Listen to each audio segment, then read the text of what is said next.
दिल्ली सरकार घुमंतू समुदाय के हर परिवार को न केवल स्थायी आवास उपलब्ध कराएगी बल्कि उनकी आजीविका का भी प्रबंध करेगी। इन परिवारों को जहां भी बसाया जाएगा वहां आसपास रोजगार के साथ साथ हाट बाजार की सुविधा उपलब्ध कराई जाएगी।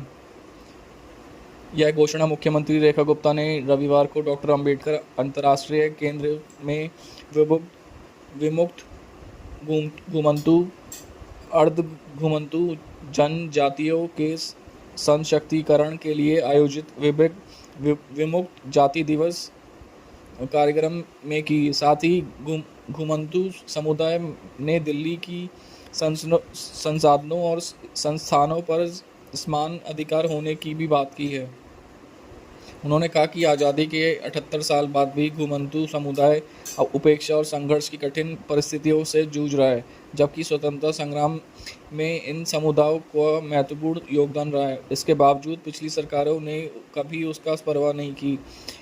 यह पहली बार है कि दिल्ली सरकार और केंद्र सरकार मिलकर उनके जीवन की स्थिरता और सम्मान लाने का प्रयास कर रही है। घुमंतु समुदाय के हर परिवार को स्थायी आवास उपलब्ध कराना दिल्ली सरकार की सर्वोच्च प्राथमिकता है। उन्होंने समुदाय के लोगों को अपनी सूची और दस्तावेज करने की अपील की है ताकि वह समय पर सरकारी योजनाओं का लाभ उठा सकें। इस अवसर पर दिल्ली सरकार के कैबिनेट मंत्री कपिल मिश्रा, रविंद्र इंद्राज सिंह और आदि उपस्थित थे।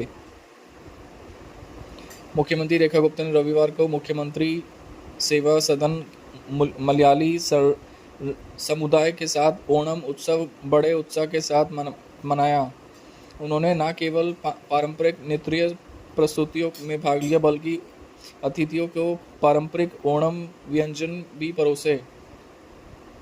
उन्होंने मलयाली समुदाय को ओणम की शुभकामनाएं देते हुए कहा कि ओणम केवल फसल और समृद्धि का त्यौहार नहीं है बल्कि यह भाईचारे, एकता, साझा खुशियों का त्यौहार है। उन्होंने कहा कि दिल्ली में लगभग 10 लाख मलयाली परिवार रहते हैं जिन्होंने न केवल अपनी सांस्कृतिक परंपराओं को जीवित रखा है बल्कि अपने सांस्कृतिक विरासत के दिल्ली को समृद्ध भी किया है। मुख्यमंत्री ने यह भी कहा कि आज ओणम केवल राज्य का उत्सव नहीं है बल्कि भारत और विश्व भर में फैले मलयाली समुदाय के कारण अब यह एक वैश्विक त्यौहार बन गया है।